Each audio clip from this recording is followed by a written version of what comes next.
Começa agora o programa Interação Feminina, o programa pensado em você, mulher. Reflexões, dicas, entrevistas e interação ao vivo pelo 22 99739 2852. Interação Feminina. A paz do Senhor, crente, chegamos, mais um programa Interação Feminina, mais um dia debaixo da glória de Deus, mais um dia na presença do Senhor, por isso desfrute, seja grato, porque até aqui tem nos ajudado o Senhor. Um dia de sol aqui em Arraial do Cabo. O vento tá bem suave, pelo menos aqui em cima do morro, não tá aquela ventania forte. Um dia agradável. O Senhor é bom. A sua misericórdia tem nos acompanhado. A sua graça tem estado conosco. Por isso, eu convido você a permanecer ligadinho aqui com a gente na Rádio Interativa, porque o Senhor já se faz presente. Glória a Deus. Eu sou a Michelle Oliveira e cheguei para fazer companhia. O programa de hoje está para lá de interessante. Um tema muito importante e atual, um tema que vai trazer clareza ao nosso entendimento, um tema que pode ser gerado ainda em cima dele muito tabu, mas que nós estamos aqui para tentar esclarecer ao máximo. Então, continua aí ligadinho, participa com a gente. Lembrando que o programa Interação Feminina reprisa às 17 horas, então você terá a oportunidade de nos ouvir novamente. Além da reprise das 17 horas, temos a gravação no nosso canal do YouTube. Pois é, o canal é o YouTube é o @Rádio Interativa FM 87,9. Só não esquece de ativar o sininho, deixar o seu like lá, o seu joinha com a gente e compartilhar nas suas redes de interação. Afinal de contas, a Rádio Interativa está aqui para te servir, para ser canal de Deus na sua vida e na vida daquelas pessoas que você ama. Lá no nosso canal do YouTube você também encontra mais programas que edificam a sua vida, como o programa Conhecimento que Transforma, Altos Louvores e muito mais. Ou seja, a programação lá no YouTube ela está completinha e você não perde nadinha. Convido também a interagir com a gente, mandando um alô, deixando um recado, uma dúvida sobre o tema que nós vamos conversar. E é isso, né? Aquele alô que a gente responde aqui no ao vivo. Participa, vocês fazem parte da família interativa. O nosso WhatsApp é o 22 997 39 2852, 22 997 39 2852. Tem Instagram? Nós estamos lá também. Segue a gente lá, @rádio.interativa. @rádio.interativa. Lá no Instagram você também consegue acompanhar a nossa programação, consegue ver recortes da programação e ficar por dentro também.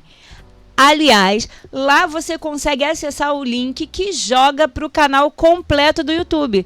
E aí, uma coisa vai puxando a outra, vai ligando a outra e nós estamos, de fato, esperando você para fazer parte da família Rádio Interativa. É isso. Vocês não têm desculpas para ficar de fora da nossa programação, por isso, venham com a gente e sejam edificados. A partir de agora, nós vamos nos concentrar e refletir na palavra de Deus. Já comentei com vocês que todas as vezes que eu trago uma palavra, normalmente é algo que o Senhor fala poderosamente ao meu coração, sobre alguma vivência, sobre alguma experiência que eu já tenha passado. E é tão interessante como o Senhor, Ele cuida de nós nos mínimos detalhes e todas as vezes que nós o buscarmos, Ele se fará presente. Isso é um fato. Toda vez que você estiver se sentindo sobrecarregado, Toda vez que você estiver se sentindo angustiado, busque ao Senhor, porque Ele se revelará através da sua palavra. O tema de hoje é aprendendo a impor limites. E o versículo que nós falaremos sobre está em Atos dos Apóstolos, capítulo 15, do 36 ao 40, que é aquele momento onde Paulo e Barnabé estão caminhando e por alguma circunstância há um desentendimento. Vamos ler juntos? Atos dos Apóstolos, capítulo 15, a partir do 36. Alguns dias depois, Paulo disse a Barnabé: vamos voltar e visitar os irmãos em todas as cidades nas quais anunciamos a palavra do Senhor, para ver como estão. Barnabé queria levar também João, chamado Marcos. Mas Paulo não achava justo levar aquele que tinha se afastado deles desde a Panfilha, não os acompanhando no trabalho. Houve tal desavença entre eles, que vieram a separar-se. Então, Barnabé, levando consigo Marcos, navegou para Chipre. Mas Paulo, tendo escolhido Silas, partiu, encomendado pelos irmãos à graça do Senhor. O que acontece nesse momento? Acontece uma discordância. Acontece que os pensamentos eles não estão na mesma direção e acaba que um discorda do outro. E é muito interessante que a palavra diz que existiu nesse momento um mal-estar entre eles. Paulo é a pessoa que mais se destaca e se destacou na Igreja Apostólica no trabalho missionário de expansão do Evangelho. Ele e Barnabé foram escolhidos para levar a palavra de salvação aos gentios. Eles trabalharam juntos por muito tempo, mas entraram em conflito sobre a companhia de João Marcos em suas viagens, pois Marcos os havia abandonado anteriormente. Bom, se eles entraram num conflito, por que nós, muitas vezes, nos sentimos culpados ou inseguros por discordar do outro, por entrarmos em conflitos com o outro? Bom, para evitar isso, muitas vezes nós optamos por ceder, não é verdade? Mesmo quando nós estamos com a razão. No entanto, ceder às vezes à vontade do outro somente para evitar um conflito nem sempre é o melhor. Eu não estou dizendo aqui para você, toda vez que discordar de alguém, criar uma situação sem necessidade. Não se trata disso. E também não estou dizendo que você estará sempre certo, ou eu estarei sempre certo. Nós precisamos analisar cada situação e cada palavra que será dita.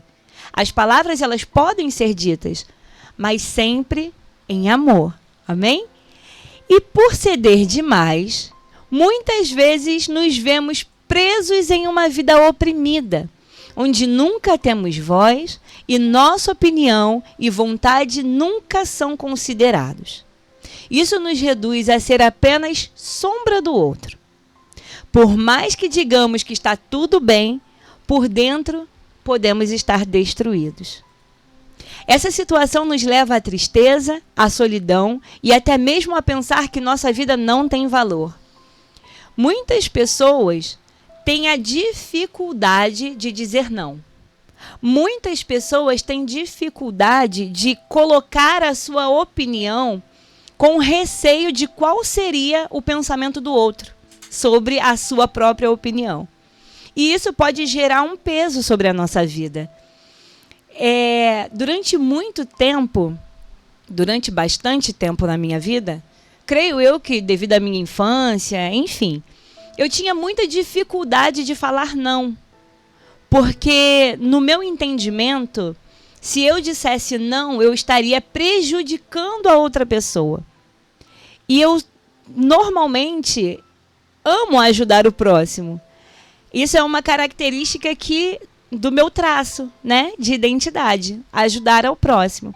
Entretanto, houve uma época que eu estava muito sobrecarregada com os meus afazeres. E houve uma necessidade de negar quando me solicitado para fazer uma nova atividade, uma nova tarefa. E o meu esposo, sabiamente, me conduziu a dizer o primeiro não. E olha, irmãos, eu vou te falar. Foi um sofrimento tão grande falar o meu primeiro não. Mas eu entendi que o meu não era para prejudicar o outro. Que o meu não era uma má vontade. Eu não estava me excluindo de ajudar alguém. Na verdade, eu não teria como ajudar essa pessoa de uma maneira eficaz. Então, o meu marido conversando comigo, e olha que impressionante, nem todos estarão preparados para ouvir o seu não. E até com isso a gente precisa aprender a lidar. O nosso não é sobre o outro. O nosso não é sobre nós. Quando a gente diz não para alguém, não é sobre você não querer ajudar. Não é sobre você não poder ou não ter a intenção. É sobre o momento atual que você está vivenciando. Nós não precisamos nos colocar no lugar de ajudar o outro se nós estivermos sendo prejudicados. Afinal de contas, a gente aprende na nossa caminhada cristã que um doente não consegue ajudar o outro a se curar, não é verdade? Então, se você estiver sobrecarregado, como você vai fazer as suas atividades de uma maneira eficaz e ainda se comprometer a pegar mais atividades ou ajudar de uma maneira eficaz se você não sabe, se você sabe que você não vai conseguir ser objetiva e ser eficaz? Pois bem, nessa situação ocorreu que a pessoa não compreendeu quando eu disse não. E esse foi um peso para o meu espírito.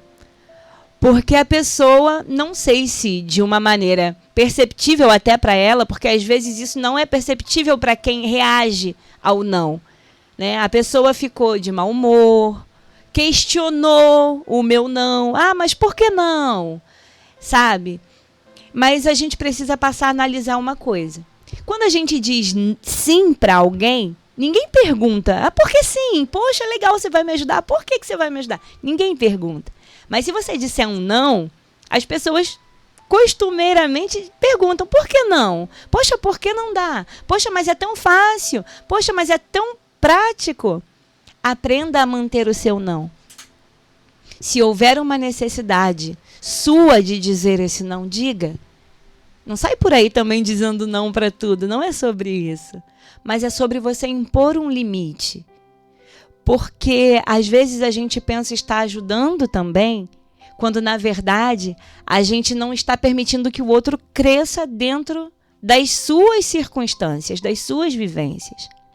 Viver em prol dos outros, sendo desrespeitado e desconsiderado diariamente, contribui para uma vida mental adoecida. É necessário romper esse ciclo e seguir em frente. Jesus fez isso várias vezes.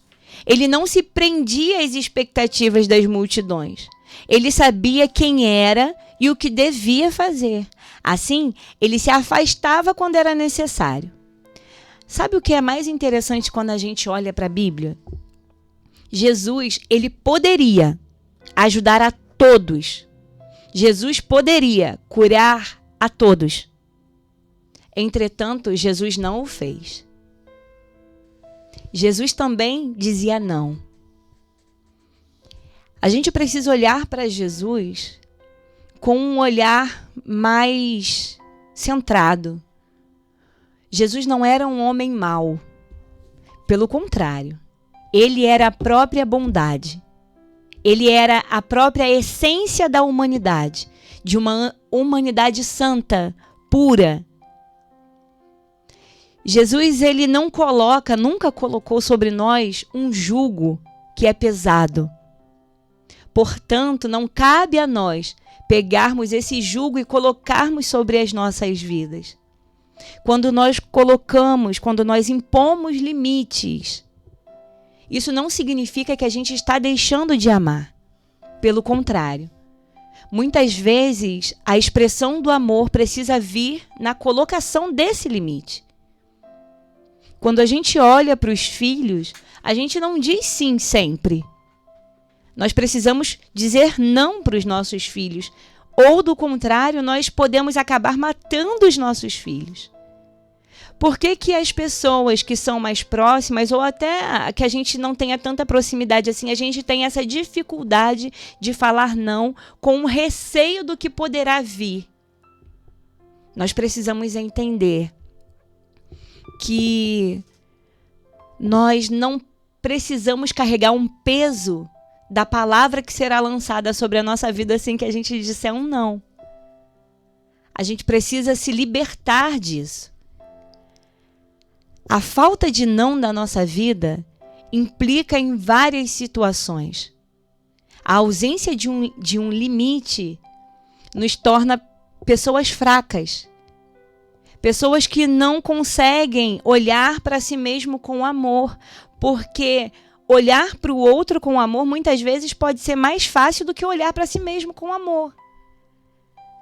Então, quando a gente aprende a colocar o limite, quando a gente aprende a dizer o não e não se sentir culpado sobre esse não que foi dado, é algo que valoriza a sua identidade, a sua natureza humana, inclusive. Muitas vezes, a gente tem vontade de dizer o não, a gente reconhece um certo abuso no outro, que tanto pede pra gente, mas a gente ainda tem a dificuldade de dizer o não, a gente ainda tem dificuldade de se afastar. Sabe? Deus criou a cada um de nós a sua imagem e semelhança. E o seu desejo para a nossa vida não é uma vida reduzida aos desejos do outro.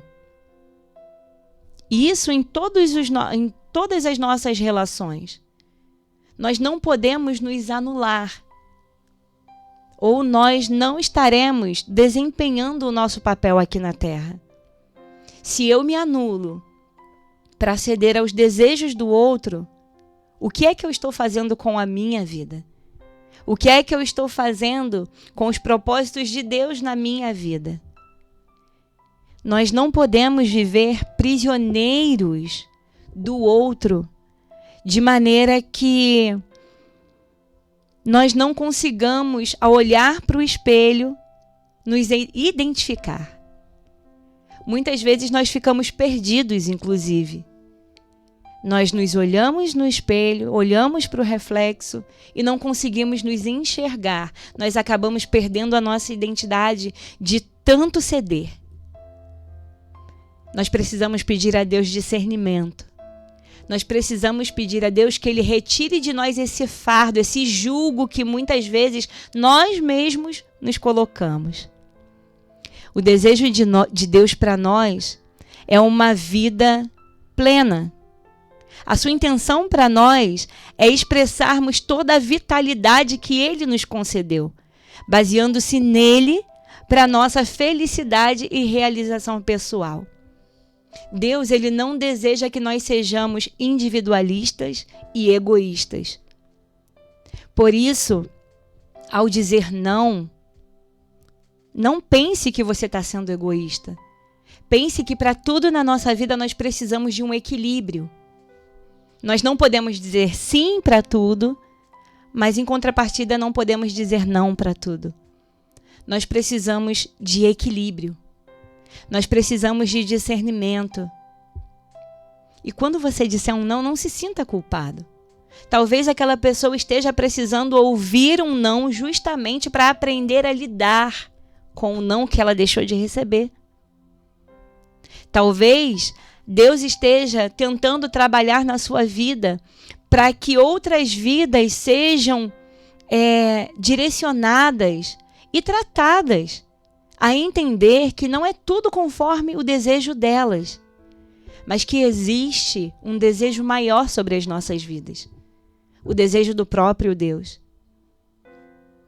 E talvez você esteja no lugar para que o Senhor possa trabalhar através da situação de um não, para que o outro venha desenvolver maturidade também. Os dias de hoje estão repletos de sim. Repletos de sim. Seja para as nossas crianças, seja para os nossos adolescentes. E quando o outro ouve um não, ele se sente frustrado e não sabe lidar com isso. Nós precisamos aprender a dizer não. Nós precisamos aprender a impor limites. Nós não fomos feitos por Deus com todo amor, com toda satisfação para sermos diminuídos. Deus não nos fez para isso. Deus nos fez para sermos plenos, para que o amor pudesse fluir como o sangue flui nas nossas veias. Não só de um para o outro, mas de um pelo outro. Vocês conseguem entender? Eu costumava conversar com uma amiga e ela se queixava muito acerca das amizades. E o final das nossas frases sempre eram: a amizade precisa ser uma via de mão dupla. E é sobre isso. O respeito, ele precisa ser uma via de mão dupla. Quando alguém só deseja de você, e, sabe, você só emana para o outro, a gente precisa parar e analisar a situação. Que o Senhor, ele nos deu o discernimento de que nós precisamos servir ao nosso próximo, sim. De que nós precisamos amar ao nosso próximo, sim. Mas que não haja julgo e nem peso e nem opressão sobre a nossa vida, quando num momento em que nós não pudermos auxiliar, esse julgo não recaia sobre nós. Que nós não venhamos abraçar o que o outro ainda não consegue lidar, mas que sejamos leves nas nossas limitações e que sejamos leves nas nossas pontuações com o próximo. Amém? Que o Senhor abençoe o nosso dia e que o não possa fluir da mesma maneira, da mesma simplicidade que flui o sim, quando sai dos nossos lábios. Amém? Fiquem com o louvor agora.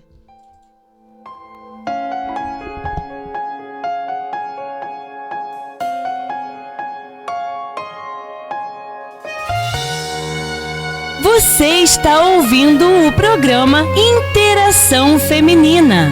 Não acabou, espalharam por aí que já terminou e que era o teu fim, mas não terminou.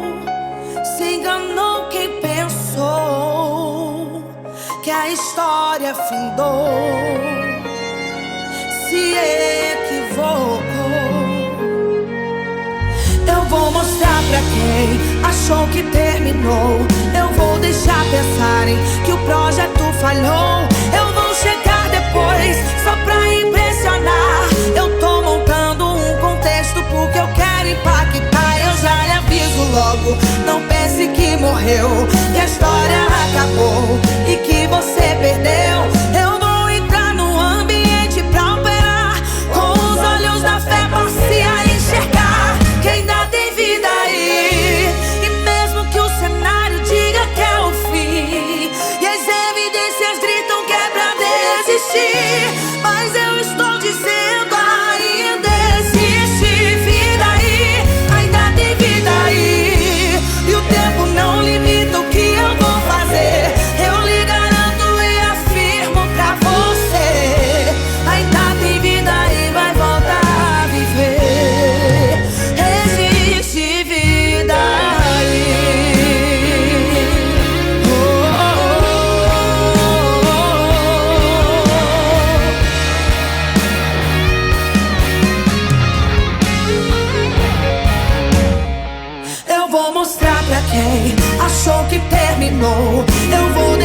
pensarem que o projeto falhou.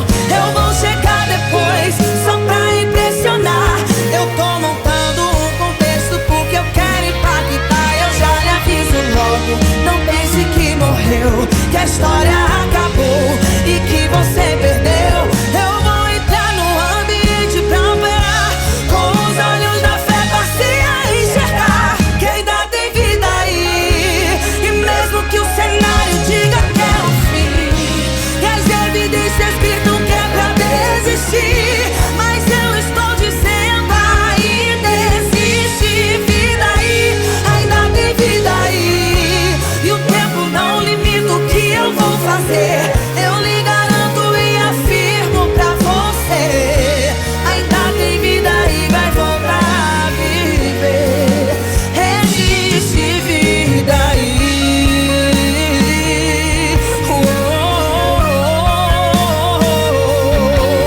Existe vida aí. Existe vida aí. Ainda tem vida, não acabou. Ainda tem jeito, não terminou. Deixa pensar que vai ficar como está. Eu vou chegar depois, mas vou ressuscitar e vou mostrar que ainda tem solução. Descansa, calma o teu coração. Eu vou chegar, vou trabalhar, eu vou ressuscitar. Ainda tem vida aí. E mesmo que o cenário diga que é o fim, e as evidências gritam que é pra desistir, mas eu estou dizendo ainda existe vida aí. Ainda tem vida aí. E o tempo não limita o que eu vou fazer. Eu lhe garanto e afirmo pra você, ainda tem vida aí, vai voltar a viver. Existe vida aí. Oh, existe vida aí.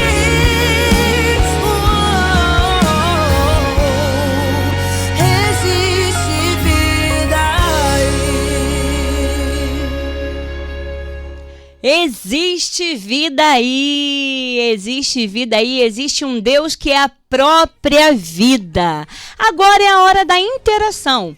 Participa com a gente, manda mensagem pelo nosso WhatsApp 22 99739 2852. 22 99739 2852. Participa com a gente. Lá no nosso canal do YouTube também já tem uma galerinha lá, hein? Oi, Cláudia, Adriano Oliveira, PGG, Isabela. Oi, Bela, paz do Senhor. Sejam muito bem-vindos, gente. Participa com a gente aí, deixando suas mensagens, suas dúvidas, porque hoje está aqui com a gente a Cris Barreto, que é psicanalista e vai conversar sobre o tema Setembro Amarelo, prevenção ao suicídio. Cris, é um prazer te receber aqui para falar sobre um tema tão importante que ainda é um tabu, né, no nosso cotidiano, mas é um tema que precisa ser falado, né? É um prazer estar aqui com vocês, Michela. Muito obrigado por receber e parabéns pela escolha do tema, né? Porque realmente o que falta é informação, né? A informação, ela liberta, né? O conhecimento liberta. E através do conhecimento é que nós podemos fazer nossas escolhas. É verdade. Então, gente, é isso, tá? Se você já tiver alguma dúvida, alguma pergunta, já pode ir participando aqui com a gente, porque a gente já vai começar.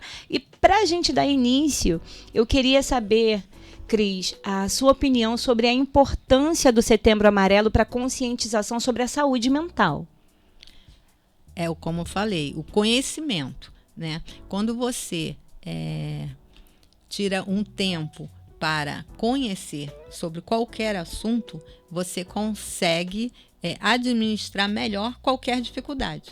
E a importância do Setembro Amarelo, a campanha, ela serve justamente para conscientização, porque as pessoas falam sobre suicídio, mas muitas pessoas elas não têm o total né, a identificação. Elas não sabem como identificar, até para ajudar. Não somente porque pode estar acontecendo com ela, mas sim para ela ter conhecimento e conseguir perceber, né, ter a percepção de que tem algo errado com alguém que está perto dela, para poder direcionar, para poder orientar, porque nós temos o CVV, né, que é o Centro de Valorização à Vida, e se todo mundo tivesse esse conhecimento que existe uma ONG, né, que é gratuita, que as pessoas acolhem, apoiam 24 horas, você poderia identificar, você poderia conhecer e poderia ajudar outras pessoas. E o número deveria ser decorado por todo mundo, que é 188. Aproveito para já dizer aqui que é 188, que é o apoio 24 horas para qualquer pessoa que sinta que está com qualquer dificuldade psicológica, emocional. Eles estão ali para ajudar. Então, a conscientização do tema é importantíssimo. Aproveitando esse gancho, né, eu queria dizer que existe realmente algumas falas que dizem que Setembro Amarelo é o ano todo, né? As pessoas falam, Setembro Amarelo não é somente uma vez no ano, mas existe uma massificação do tema nesse mês. Sim. Que é importante. Sim. Então, o Setembro Amarelo, mesmo sendo falado, essa campanha sendo massificada em setembro, faz toda a diferença. E esse atendimento que você citou, o 188, ele é anual. Ele é a vida toda. É, né? E é interessante a gente saber e falar sobre isso, porque o 188 é até uma facilidade que a pessoa pode ter, porque por muitos motivos ele pode não querer. A pessoa que está se sentindo oprimida, né, ou está tendo pensamento suicida, ela pode não desejar falar com os que são próximos, né, com os que são conhecidos, familiares, não querer se expor, não né? querer se expor. Sim. Por inúmeros motivos, e tendo acesso a esse número de telefone, ela vai entrar em contato com uma pessoa que ela nunca viu, que ela não sabe quem é, mas que ela vai poder desabafar. Sim. E receber uma orientação Sim. específica sobre isso. Né? O apoio e o acolhimento, né? Que naquele momento a pessoa está precisando.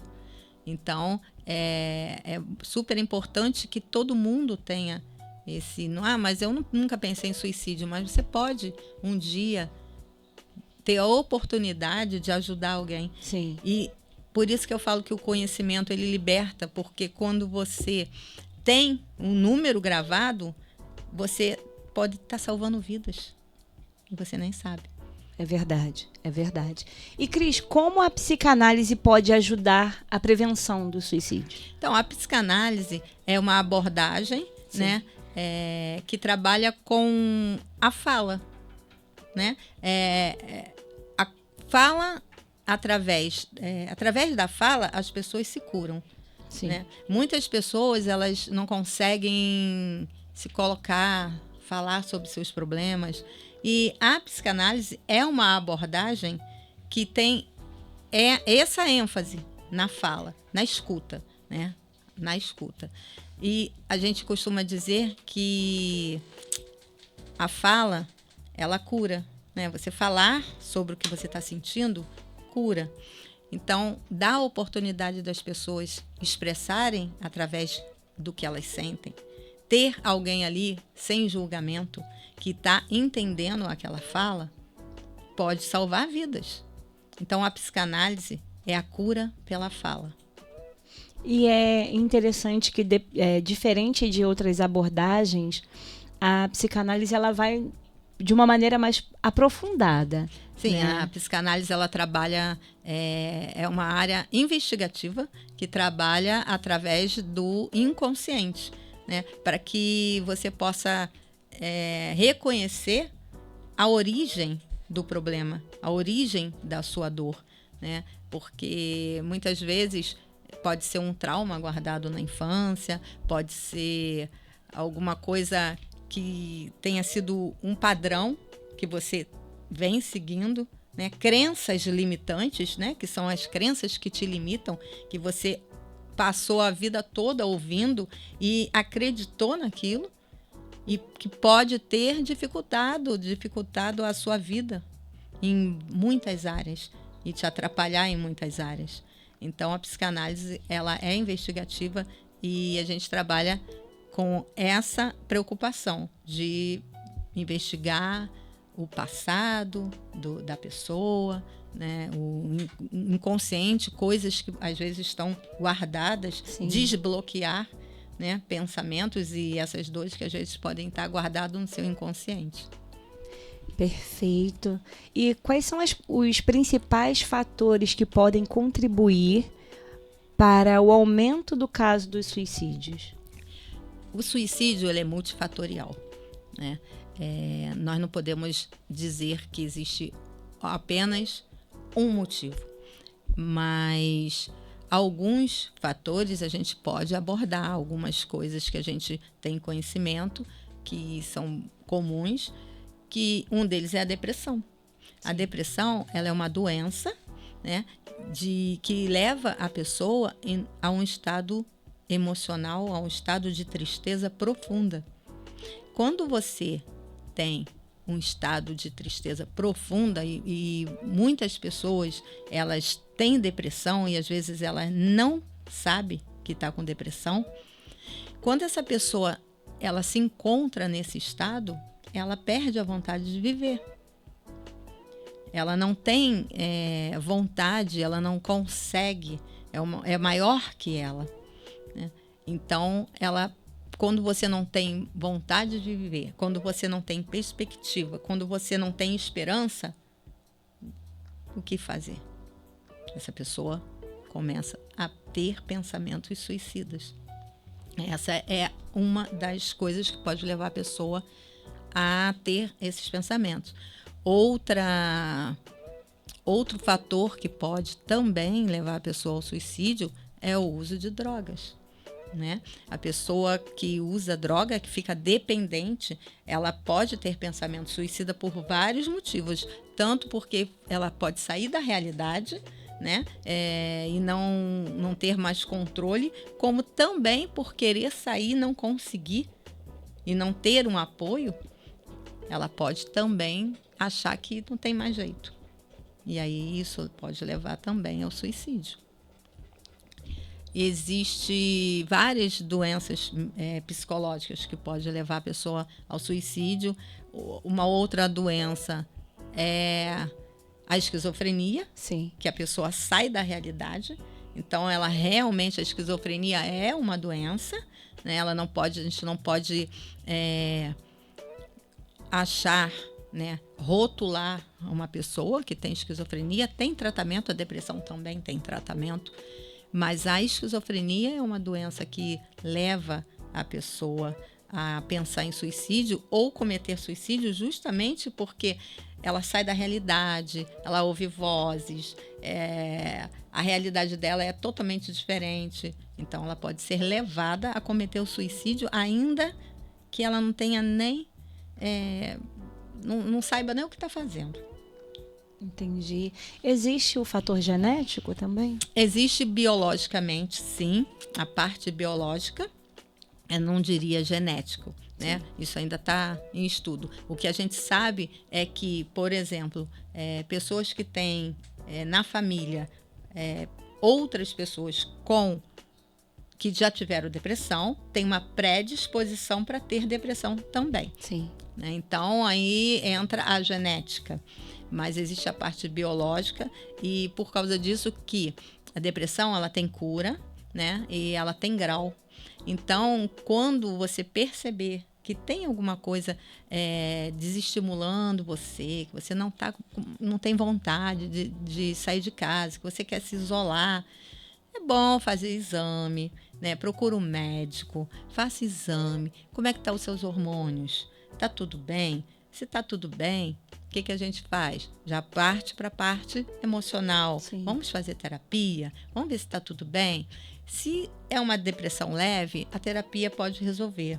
Se você já está com uma depressão moderada, grave, procura um psiquiatra, que é outro tabu.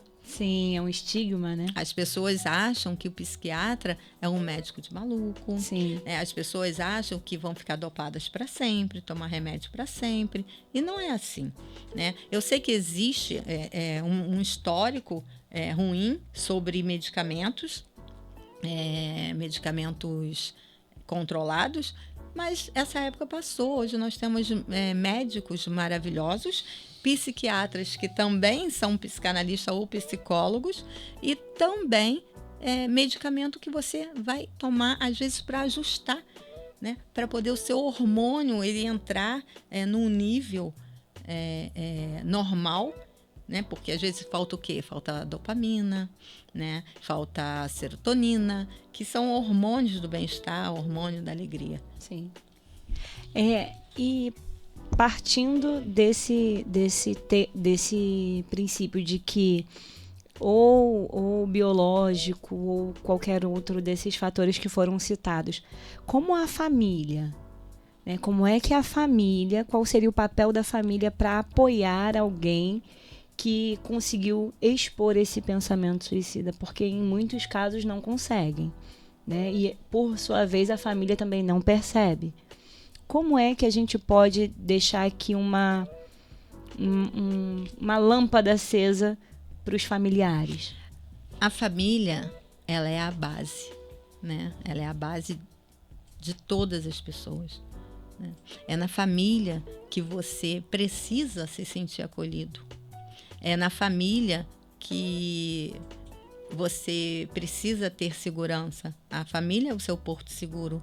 Então, a família precisa ter um olhar atento, e não é sempre fácil, sabe, Michelle? Porque pessoas que têm a tendência ou querem cometer suicídio, nem sempre demonstram. Nem sempre. Então, às vezes está tudo bem. Em casa, parece que está tudo bem. Na escola está tudo bem, no trabalho está tudo bem, sempre sorrindo, sempre feliz, mas aquela dor está incomodando, tem alguma coisa incomodando. Então, às vezes, a família ela não percebe. Cris, deixa eu tirar aqui uma dúvida pessoal. A pessoa que tem o pensamento suicida, então nem sempre ela vai ser depressiva. A pessoa que tem um pensamento suicida, ela tem alguma coisa que está motivando isso. Sim. E pode sim, ela pode não ter a depressão num grau alto, grave. Entendi. Mas provavelmente tem alguma coisa que está incomodando ela, que está fazendo com que existam alguns sinais, né? Que é o isolamento, a falta de vontade de conviver. Isso são sinais de depressão. Porque a gente ouve alguns relatos, né, de pessoas que chegaram às vias de fato, de que os amigos, né, os familiares, não, estava tudo bem, ele conversava, ele brincava, ou não era uma pessoa que vivia trancada no quarto. E como está tão sensível ao ponto de perceber isso? Às vezes é a parte biológica que não estava sendo atendida, né? Às vezes a parte biológica, o que estava faltando? Será que o problema ali era hormonal? Né? A gente precisa cercar as possibilidades. Agora, procurar a família, como é que mesmo sem perceber sinal, a família pode ajudar? Estando perto, sabe? Perguntando. Percebe que tem alguma coisa, a pessoa está muito isolada, ou mesmo assim, ela sai, ela trabalha, ela faz tudo, mas quando é filho, a gente vai perceber. Sim. E se você não percebe, você chega perto, pergunta, meu filho, tá tudo bem? Faz uma abertura, isso tem que ser desde a infância, para que a criança, ela confie em você, sabe? Quando chegar na adolescência, que é uma parte da vida muito difícil para os adolescentes, né? Porque o adolescente, ele nem é criança e não é adulto. Sim. E existe aquela mudança de hormônio, aquela mudança hormonal que bagunça a cabeça do adolescente. Então, ouça. Às vezes a pessoa evitaria chegar nesse ponto se tivesse confiança de falar, sabe? Deixa falar. Perde tempo, né? Hoje a gente não tem tempo. Perde tempo com seu filho ou com seu marido. Deixa falar. O problema, às vezes está tudo bem, mas a pessoa está sufocada de problema ou sufocada de atividades. Entende? E quais seriam os sinais de alerta? Porque assim, hoje, infelizmente, as pessoas se dão o diagnóstico, né? Ah, não, eu estou depressiva. E muitas vezes é só um mal-estar. Na verdade, existe uma diferença entre estar depressivo e estar com depressão. Sim. Né? Todo mundo pode estar depressivo em algum dia, né? Só que isso não se prolonga. A diferença é essa, né? O estado depressivo é comum a todas as pessoas. A gente não está feliz o tempo todo, ou a gente não está disposto o tempo todo, e às vezes a gente passa por situações que deixam a gente deprimida, mas aquilo ali é passageiro. A depressão não. Ela vai aumentando os sinais. E aí você vai se isolando primeiro, depois você perde a vontade de fazer coisas que você normalmente teria prazer e vai aumentando o sinal. Aí você tem que ligar o alerta que pode sim estar com depressão. A depressão leve, ela confunde as pessoas, né? Porque quem não tem esse entendimento costuma dizer o quê? Ah, isso é bobeira. Ou então, deixa de palhaçada. Ah, não, a pessoa não está com depressão, não. Porque se ela tivesse com depressão, ela nem tomava banho. Sim. Ela vivia chorando ou vivia dormindo. Ela está indo trabalhar, ela está indo para a escola, ela está saindo. Ah, está em depressão só quando está por uma coisa assim, outra não. Então, a depressão, ela leve, ela confunde as pessoas. Mas o estado depressivo, ele passa. E a depressão aumenta. Bem explicadinho, bem detalhado mesmo. Como é que a psicanálise pode ajudar a entender e a tratar a ideação suicida? Porque quando a gente, pelo menos esse é o formato, né, no senso comum. Ah, eu vou para a psicanálise, vou deitar lá e vou ficar falando. E isso é o formato que as pessoas têm e acham que vou lá falar, e se eu tiver de lá falar, eu falo com um amigo, né? Como é que a psicanálise ela atua de fato para que haja essa percepção e como seria a condução desse tratamento? Então, a terapia, ela não é feita da forma como as pessoas pensam, né? De você deitar no divã, Sim. e você falar, e o outro ficar do lado só anotando. Não é assim, né? Isso é meme. Sim. Mas é sim a cura pela fala, mas com interferência. O papel do psicanalista ou de qualquer terapeuta não é dar respostas, mas fazer refletir. E como a psicanálise ela é investigativa e trabalha tentando desvendar ou desbloquear algumas emoções reprimidas, ela vai deixar com que a pessoa fale sobre aquilo, vai fazer com que a pessoa reflita e descubra, a pessoa mesmo chega a essa conclusão. Porque a gente vai direcionando. Quando você vai desabafar com um amigo, ele não vai te direcionar para o passado, para a infância. Mas o que aconteceu na sua infância? Você passou por algum episódio assim, né? Como era a sua mãe? Era muito controladora, né? Essas crenças limitantes que hoje estão te limitando, pode ser da infância. Então vamos lá, me conta sobre a sua história. Enquanto ele está contando, ele vai desbloqueando e lembrando de coisas que talvez ele nunca tenha conversado com ninguém. Entende? É bem interessante, porque as pessoas também precisam ter um pouquinho mais do conhecimento sobre a psicologia em si, que são várias abordagens, né, Cris? São várias linhas dentro da psicologia. E não são todas iguais, não são todas com o mesmo tratamento, que oferecem, né, a mesma metodologia durante a sua atuação.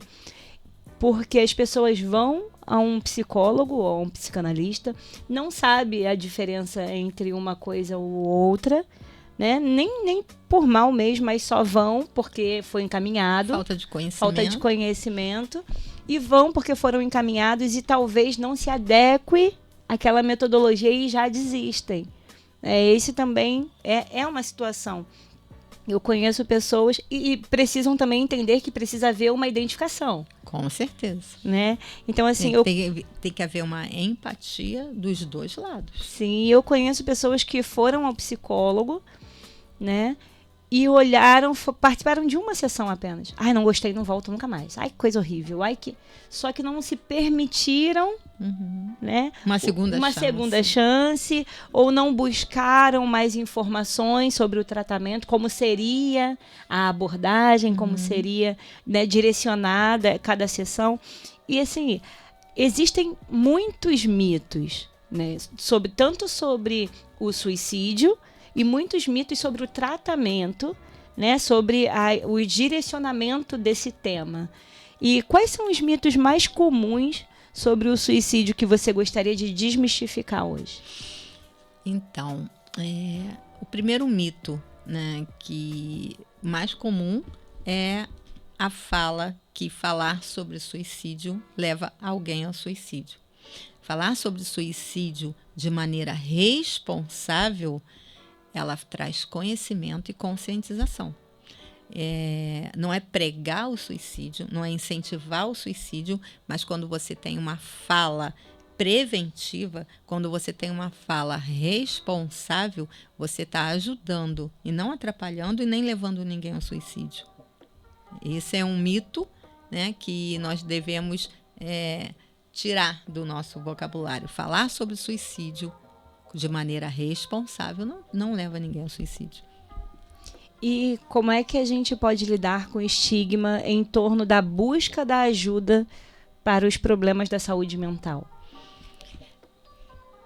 Todas as pessoas, em algum momento, deveriam procurar uma terapia, né? Você falou sobre a abordagem da psicologia, que é fantástica para o suicídio ou para pessoas que têm pensamento suicida, porque a abordagem da psicologia, que é o TCC, ele trabalha direta, né? Então ela vai ser mais rápida, vai te dar uma resposta mais rápida.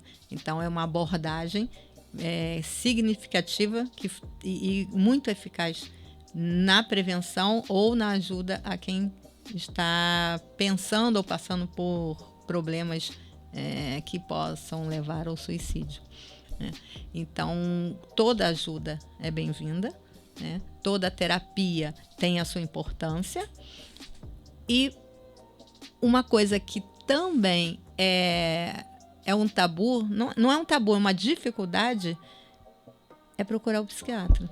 Sim. E eu sempre vou insistir nisso. Procure o médico, procure o psiquiatra, porque às vezes é necessário tratar com medicamento.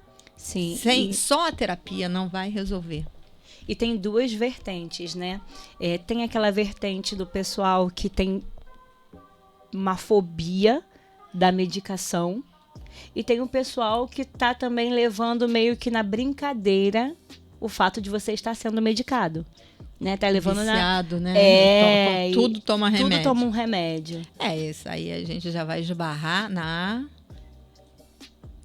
facilidade que o brasileiro tem de conseguir um medicamento, né? O problema é que as pessoas elas até vão no psiquiatra, só que elas não voltam. Não dão continuidade ao tratamento. Elas vão no psiquiatra, ele vai passar aquele medicamento e aí ela vai ficar tomando aquele medicamento. Ela consegue comprar e ela toma aquele medicamento por conta própria, sem voltar no psiquiatra, sem saber se aquele período já passou, sem fazer um desmame do medicamento, e aí depois reclama que está viciado. Exatamente isso. E como é que o ambiente social e cultural pode influenciar a saúde mental e o risco de suicídio? Isso é uma verdade? Sim. Um ambiente no trabalho que seja agente estressador, né, que seja um agente de estresse, ele pode favorecer até levar a pessoa ao suicídio. Só que não é o ambiente, porque para mim vai bater de uma maneira e para você de outra. Então, por isso que a gente investiga, tem alguma coisa lá atrás que não está, que está favorecendo você chegar nesse nível, entende? Então, o ambiente de brigas dentro de casa é um fator Sim. que também pode levar a pessoa a pensar em dar fim, não aguenta mais, né? Então, o ambiente, sim, favorece.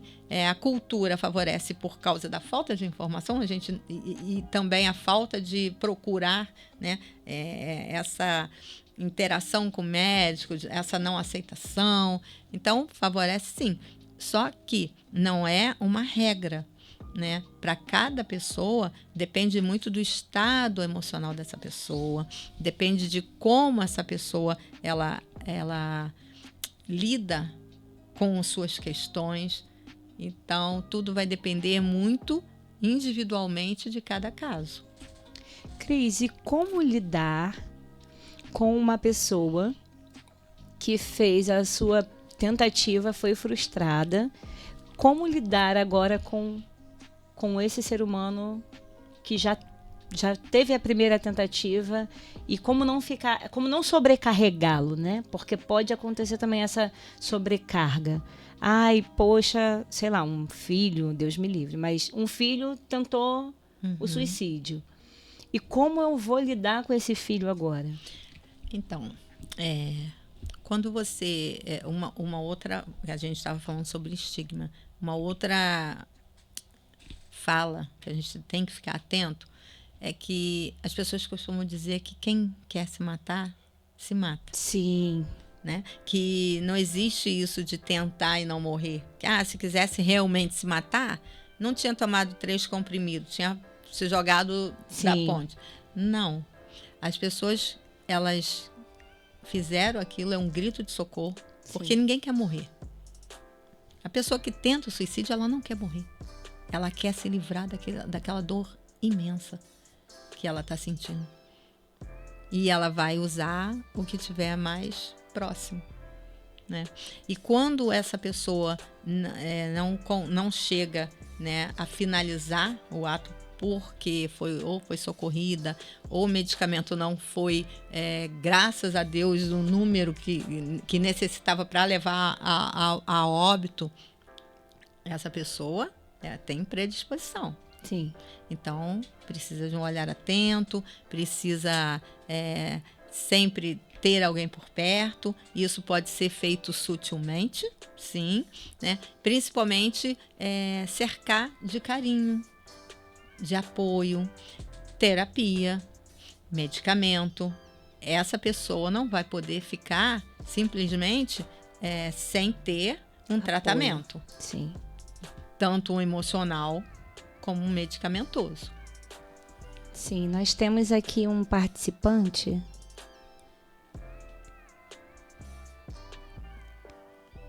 A ouvinte Luciene. Ela diz assim: boa essa informação, pois tenho visto que até a palavra suicídio está sendo proibido de ensinar.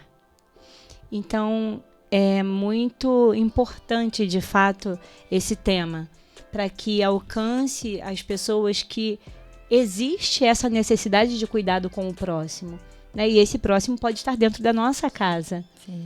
E se a gente limitar ou se a gente excluir, como é que poderemos distinguir uma ação da outra?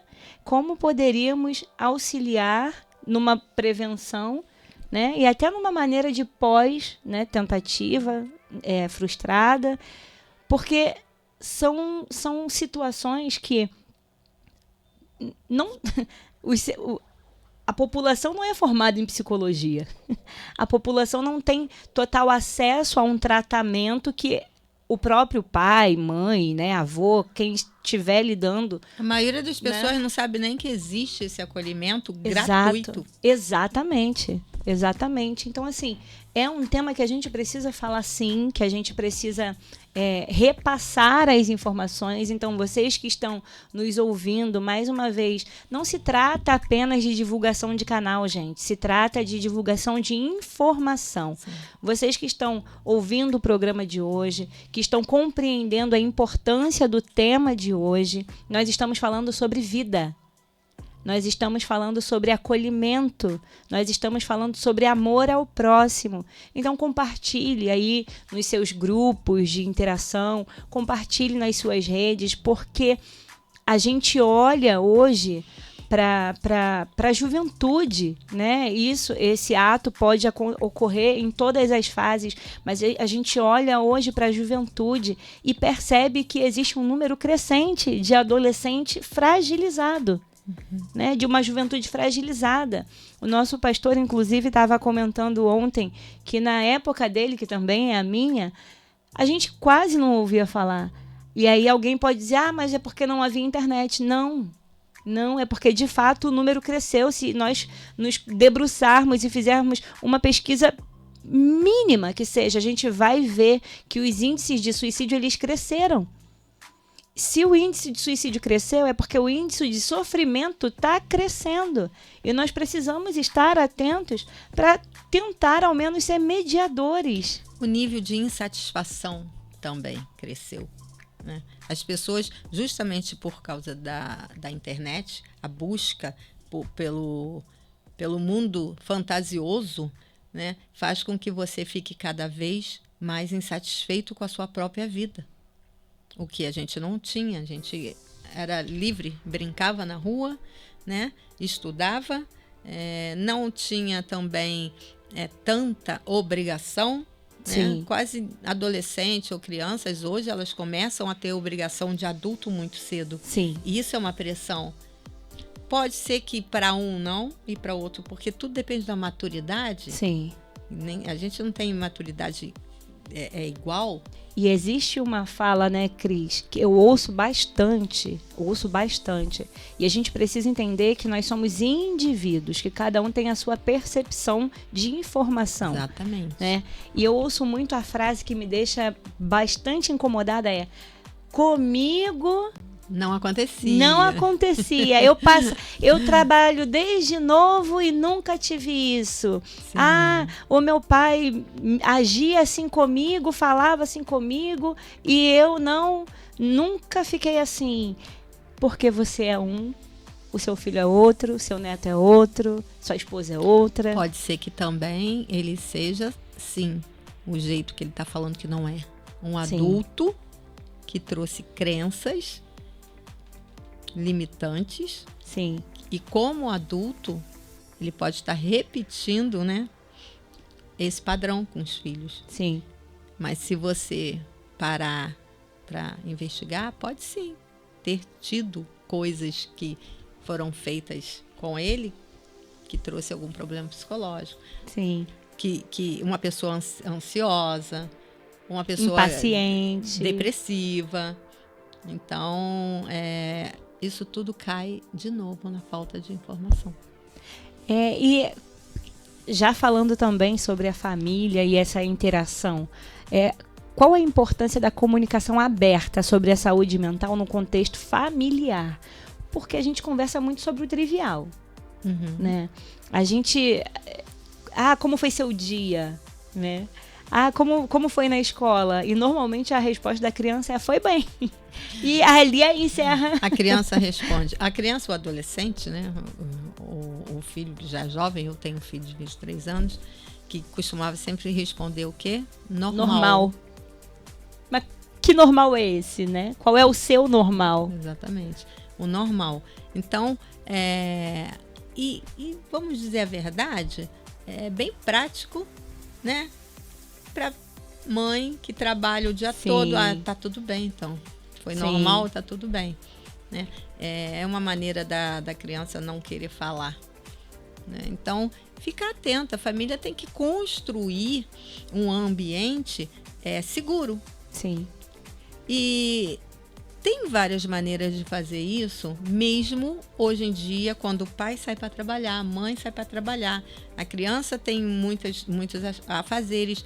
Procura um momento em que a família possa estar junto, sabe? Isso faz diferença.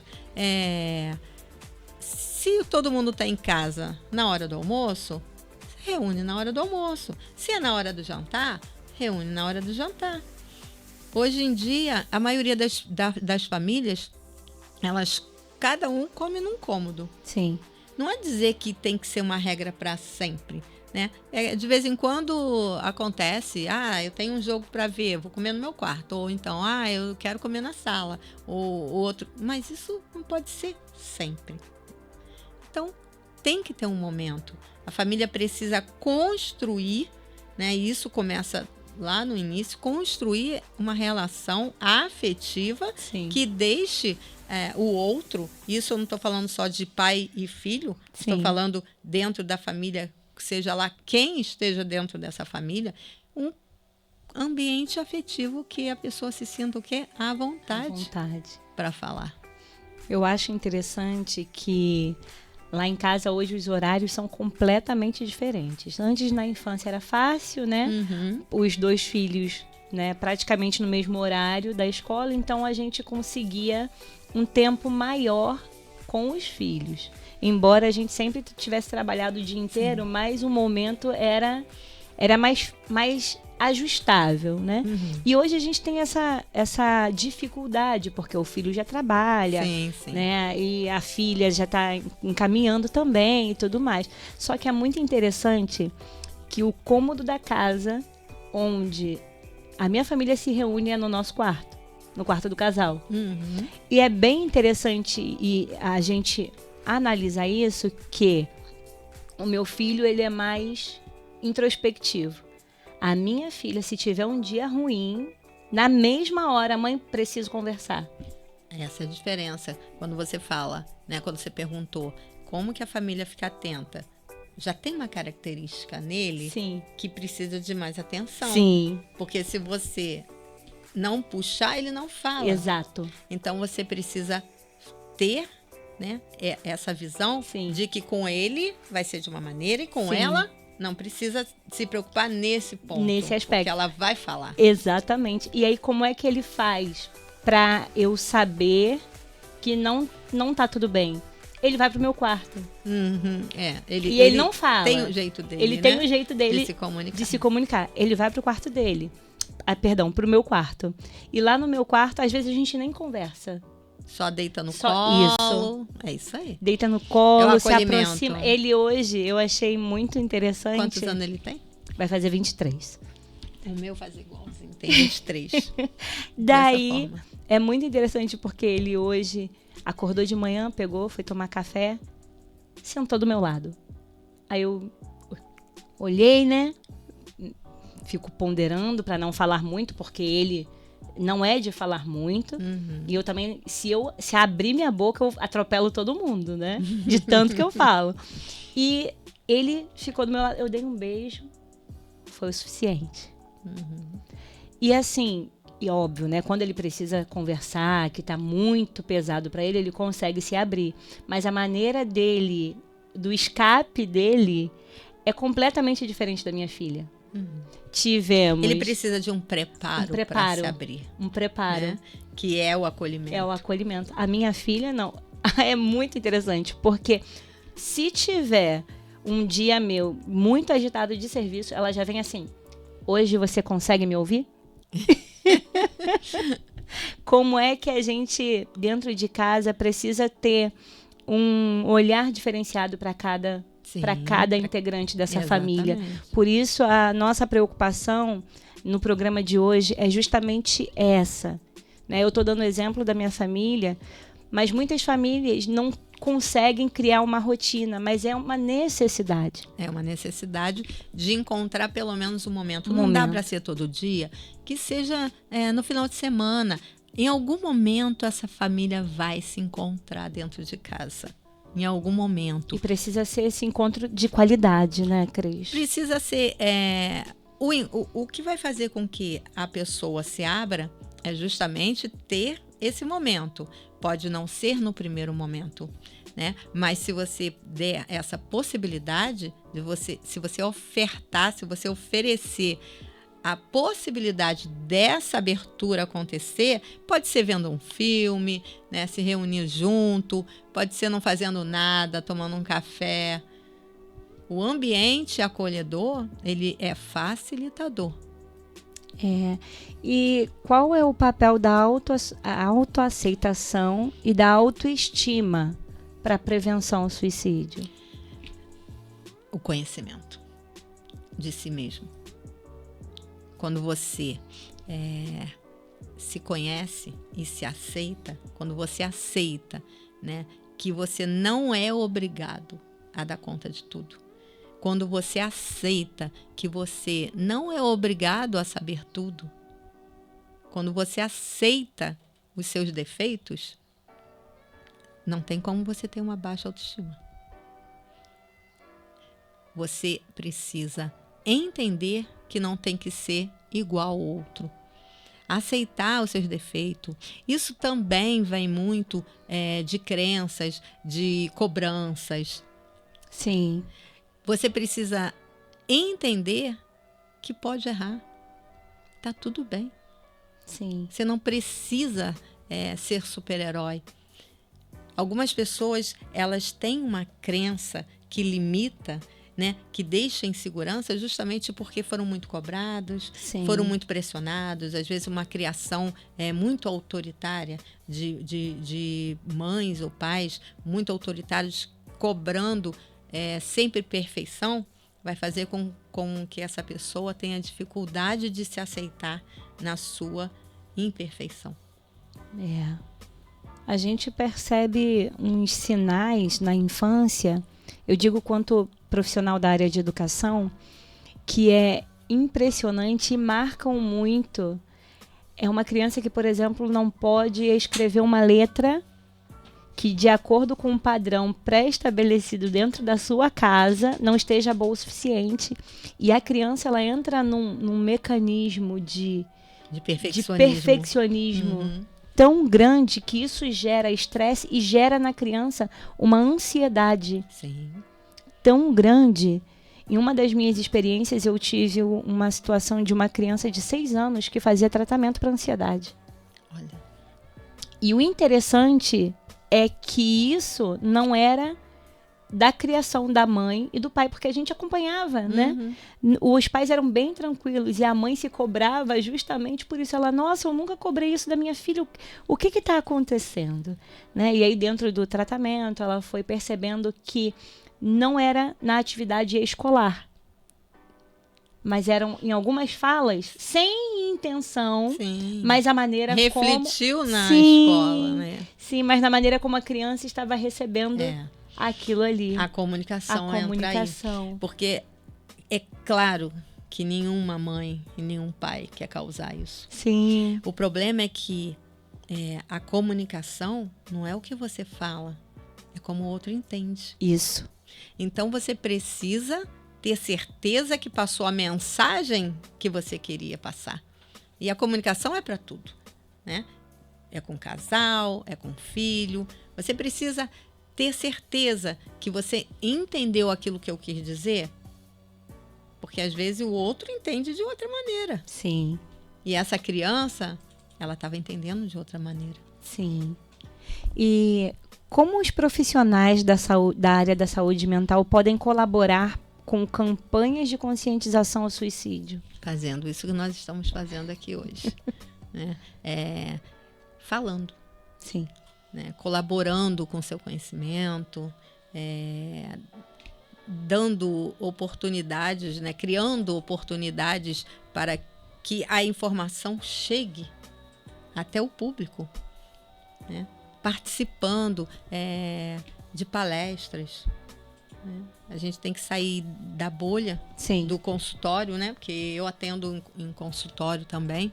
Sair dali e andar no meio do povo, sabe? Eu fiz uma palestra semana passada num quiosque em Araruama, na Pontinha. Então, o acesso que as pessoas não têm a mim no consultório, que às vezes não podem ter, elas estavam ouvindo. Então, é importante que cada profissional que tenha como colaborar se disponibilize. Nós precisamos exercer a tão famosa empatia, né? A empatia, ela tem que ser praticada, não só falada. Sim. Bom, o nosso programa vai chegando ao final. A hora passa sempre muito rápido. O tema de hoje é um tema para nossa conscientização e para que a gente possa transferir essa informação. Lembrando que o número para auxílio, né, e para acolhimento é 188. Eu queria, Cris, que você deixasse uma mensagem para os nossos ouvintes também, por favor. O que eu posso dizer para os nossos ouvintes hoje é que não tenha vergonha se você precisar de ajuda. Procure ajuda.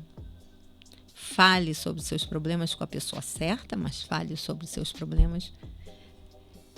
Não pense que acontece só com você. Não pense que você é diferente ou inferior a ninguém. Todas as pessoas, elas têm problemas. Algumas conseguem demonstrar e outras não. Então, busque ajuda. Existe solução. Existe tratamento para depressão. Não tenha vergonha de procurar o psiquiatra. E faça terapia.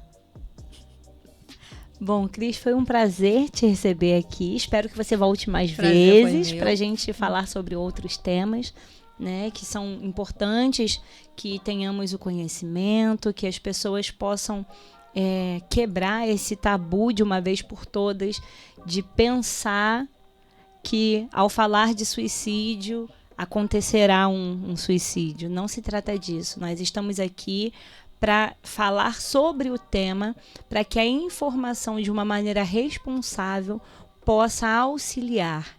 Exatamente. E eu espero que vocês tenham, assim como eu, recebido essas informações bem valiosas e que a gente possa praticar mais a compreensão, né? Um olhar sem julgar, porque cada um sabe o tamanho da dor que carrega. Exatamente. Não é verdade? E é isso, a gente volta na próxima segunda. Que Deus nos abençoe.